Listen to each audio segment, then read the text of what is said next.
할렐루야. 오늘은 예수님 말씀의 능력이라는 제목으로 뉴저지 발팍하니 루터교회 이상조 목사님께서 마가복음 4장 35절에서 41절을 본문으로 하나님의 말씀을 전하겠습니다. 그날 저녁 때에 제자들에게 이르시되 우리가 저편으로 건너가자 하시니 그들이 무리를 떠나 예수님을 배에 계신 그대로 모시고 가매 다른 배들도 함께 가더니 큰 광풍이 일어나며 물결이 배에 부딪혀 들어와 배에 가득하게 되었더라. 예수님께서는 고물에서 베개를 베고 주무시더니 제자들이 깨우며 이르되 선생님이여 우리가 죽게 된 것을 돌아보지 아니하시나이까 하니 예수님께서 깨어 바람을 꾸짖으시며 바다더러 이르시되 잠잠하라 고요하라 하시니 바람이 그치고 아주 잔잔하여 지더라. 이에 예수님께서 이르시되 어찌하여 이렇게 무서워하느냐 너희가 어찌 믿음이 없느냐 하시니 그들이 심히 두려워하여 서로 말하되 그가 누구이기에 바람과 바다도 순종하는가 하더라. 아멘. 우리 예수님께서는 비유로 말씀하시고 그 비유를 제자들에게 풀어서 설명해 주셨습니다. 그 핵심적인 이유는 하나님의 나라에 대하여 반드시 예수님을 통해서만 들어갈 수 있다는 것입니다. 오늘 본문에서 우리 예수님께서는 말씀으로 자연을 움직이시는 자신의 능력을 보여주시므로 자신이 하나님의 능력을 소유한 하나님의 아들이시며 약속하신 메시아 즉 그리스도이신 것을 알게 해주신 내용입니다. 우리 예수님께서는 본문의 내용 이면에는 이 지구의 자연뿐만이 아니라 그 이상의 것을 움직일 수 있는 능력이 있음을 말하고자 하시는 내용이 있습니다. 이 내용은 주로 욥기에서 소개하고 있는데 욥기 38장 4절 이하에 보면 여호와 하나님께서 우리가 살고 있는 이 세상을 만드셨다는 내용이 있습니다. 내가 땅에 기초를 놓을 때에 내가 어디 있었느냐 내가 깨달아 알았거든 말할지니라 누가 그것의 도량법을 정하였는지 누가 그 줄을 그 위에 띄웠는지 내가 아느냐 등으로 여호와 하나님께서 직접 이 세상 즉 지구를 설계하시고 만드셨다는 것을 소개하고 있습니다. 마태복음 10장 28절에 몸은 죽여도 영혼은 능히 죽이지 못하는 자들을 두려워하지 말고 오직 몸과 영혼을 능히 지옥에 멸하실 수 있는 이를 두려워하라 라고 하신 내용에서도 우리 예수님만이 몸과 영혼을 능히 지옥에 멸할 수 있고 구원할 수 있는 분이라는 것입니다. 우리 예수님께서 제자들을 데리시고 바다를 건너가시고자 하셨습니다. 그래서 배에 함께 타신 것입니다. 그리고 예수님께서는 배를 타시고 고물 즉 배 뒤쪽 선미에서 편하게 베개를 베고 주무셨다고 기록하고 있습니다. 이 내용에서 주의해야 될 것은 예수님의 진실성입니다. 예수님께서 배를 타시고 조금 후에 큰 광풍이 불더니 물결이 배에 부딪혀 들어와 배에 가득하게 되었더라 라고 그 당시의 어려운 환경을 기록하고 있습니다. 그들은 생명의 위험을 느꼈습니다. 여러 가지 노력을 하였지만 해결할 수 있는 능력이 없었습니다. 그것을 깨달았을 때에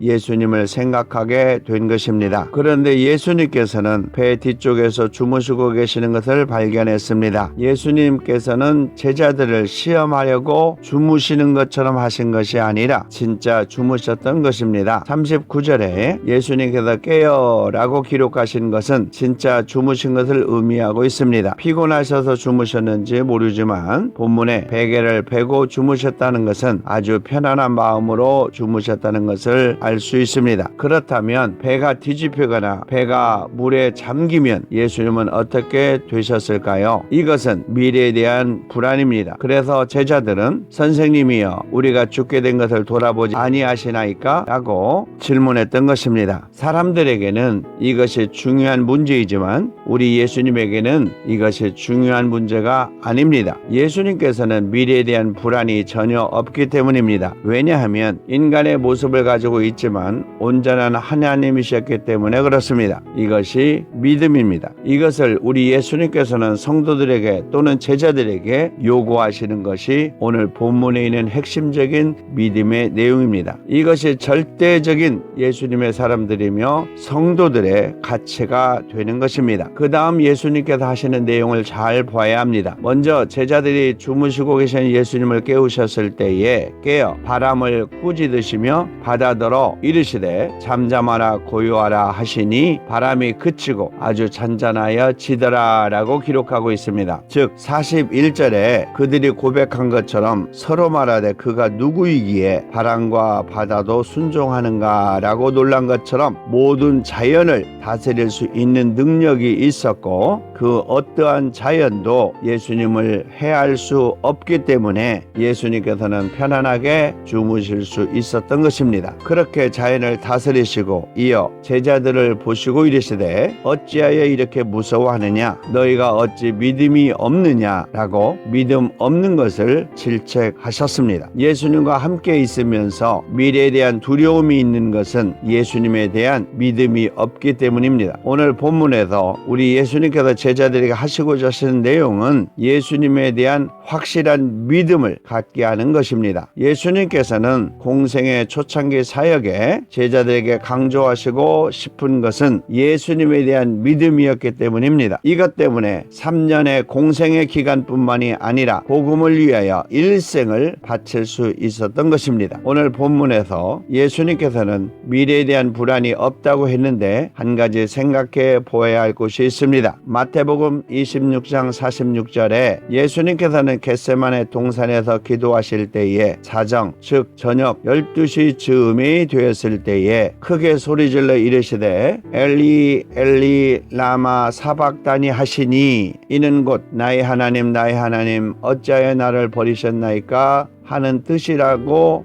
말씀했던 부분입니다. 이것은 예수님의 미래에 대한 불안 때문에 고통스러워하는 것이 아니라 미래에 당할 지옥의 고통을 감당하는 그 고통이 얼마나 크고 무섭고 두렵고 어려운 것인가를 신성을 통해서 미리 알고 있었기 때문에 그리고 예수님은 그것을 신성이 아니라 인성으로 감당해야 하는 그 고통을 표현하신 것입니다.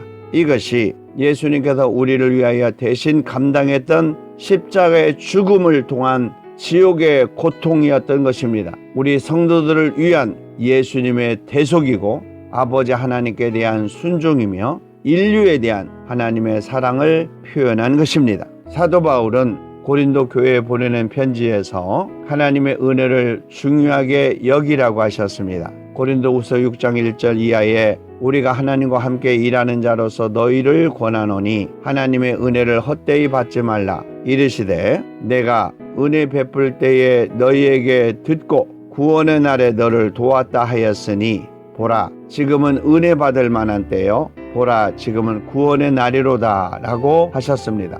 오늘 본문을 통하여 우리 예수님께서 우리 성도들에게 하시고자 하신 내용을 생각해 보기를 원합니다. 먼저 우리 성도들은 반드시 믿음으로 예수님과 함께 살아야 한다는 것입니다. 35절에 제자들에게 이르시되 우리가 저편으로 건너가자 라고 말씀하셨습니다. 제자들은 예수님과 늘 함께 있었습니다. 요한복음 6장 3절에 예수님께서 산에 오르사 제자들과 함께 거기 앉으시니라고 말씀하셨습니다. 그리고 누구든지 예수님과 함께 할 수 있다는 것입니다. 에베소서 3장 6절에 이방인들이 복음으로 말미암아 그리스도 예수님 안에서 함께 상속자가 되고 함께 지체가 되고 함께 약속에 참여하는 자가 됨이라 라고 말하고 있습니다. 그리고 예수 그리스도의 축복이 함께한 자들에게 있다는 것입니다. 우리 주 예수 그리스도의 은혜가 너희 심령과 함께 있을지어다 라고 축복하셨습니다. 두 번째는 우리 예수님과 함께 있어도 어려운 일을 당할 수 있다는 것입니다. 38절에 우리가 죽게 된 것을 돌아보지 아니하시나이까 라고 제자들이 예수님에게 고백했습니다. 예수님 안에 고난을 받는 자는 죄를 그쳤다라고 했습니다. 베드로전서 4장 1절에 그리스도께서 이미 육체의 고난을 받으셨으니 너희도 같은 마음으로 갑옷을 삼으라. 이는 육체의 고난을 받은 자는 죄를 그쳤음이니라 라고 말하고 있습니다. 성도들도 고난을 당하기 때문에 기도해야 된다는 것입니다. 야고보서 5장 13절에 너희 중에 고난당하는 자가 있느냐? 그는 기도할 것이요 즐거워하는 자가 있느냐? 그는 찬송할지니라 라고 기록하고 있습니다. 그리고 예수님께서도 고난을 당하셨으므로 우리 성도들에게 순종함을 가르쳐 주셨다라고 기록하고 있습니다. 히브리서 5장 8절에 그가 아들이면서도 받으신 고난으로 순종함을 배워서 온전하게 되었은즉 이라고 말하고 있고, 히브리서 2장 18절에 우리 예수님께서 시험을 받아 고난을 당하셨은즉 시험 받는 자들을 능히 도우실 수 있느니라 라고 기록하고 있습니다. 마지막으로 세 번째는 우리 예수님께서 믿음을 가지고 있으면 모두 해결해 주신다는 것입니다. 40절에 너희가 어찌 믿음이 없느냐라고 예수님께서 믿음 없는 제자들을 책망하셨던 적이 있습니다. 믿음으로 구원을 이룰 수 있다는 것입니다. 베드로전서 1장 8절에서 9절에 보면 예수님을 너희가 보지 못하였으나 사랑하는도다. 이제도 보지 못하나 믿고 말할 수 없는 영광스러운 즐거움으로 기뻐하니 믿음의 결국 곧 영혼의 구원을 받음이라 라고 말하고 있습니다. 믿음은 간절히 바라는 것들이 이루어질 수 있다는 것입니다. 히브리서 11장 1절에 믿음은 바라는 것들의 실상이요 보이지 않는 것들의 증거니라고 기록하고 있습니다. 그리고 믿음으로 복을 받을 수 있다는 것입니다. 갈라디아서 3장 7절에서 9절에 보면 그런즉 믿음으로 말미암은 자들은 아브라함의 자손인 줄을 알라. 또 하나님이 이방을 믿음으로 말미암아 의로 정하실 것을 성경이 미리 알고 먼저 아브라함에게 복음을 전하되 모든 이방인들이 너로 말미암아 복을 받으리라 하였느니라. 믿음으로 말미암은 자는 믿음이 있는 아브라함과 함께 복을 받으리라 라고 기록하고 있습니다. 오늘 본문에서 예수님께서는 온 우주를 다스릴 수 있는 능력이 말씀에 있는 것을 알게 해 주었습니다. 우리가 살고 있는 이 세상, 즉 지구뿐 아니라 우주 전체를 다스릴 수 있는 능력이 우리 주 예수 그리스도에게 말씀으로 있다는 것입니다. 사랑하는 믿음의 성도 여러분, 우리 주 예수 그리스도는 살아계신 하나님이십니다. 여러분의 삶 속에서도 예수 그리스도의 능력을 힘입고 승리하는 삶이 되시기를 우리 주 예수 그리스도 이름으로 축원합니다. 아멘.